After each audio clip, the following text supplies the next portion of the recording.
Wamin bamboo, Machiku, black bamboo.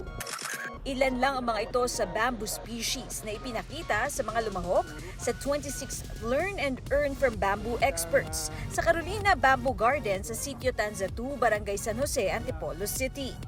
Ang tawag na sa kanya ngayon ay green gold. Hindi na siya yung poor man's timber. Dahil ang bamboo, it's all over the Philippines. Kung talagang meron kang gustong magyari sa iyong ginagawang bamboo, mayroong bibili noon. Pinaliwanag sa participants ang kahalagahan ng kawayan at kung paano ito maaaring maging alternatibong pagkakakitaan. Gusto ko pong magtanim po ng bamboo dahil sa climate change po natin ngayon. Laging mainit, sobrang init na upang ma-mitigate ang climate change. Turing ko nga dyan, parang damo lang eh. Kasi sa probinsya, kung saan-saan lang siya tumutubo.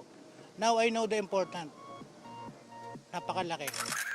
Ayon sa isang forester mula sa DENR, malaki ang maitutulong ng pagtatanim ng kawayan, lalo na sa gitna ng nararanasan nating climate change. Napakalaki ng role niya sa carbon dioxide absorption. Magtanim tayo ng maraming kawayan. Bamboo can grow in many areas. Makakatulong na tayo sa kalikasan, makakatulong tayo doon sa pag-mitigate ng climate change. Marami pa tayong pera in the future.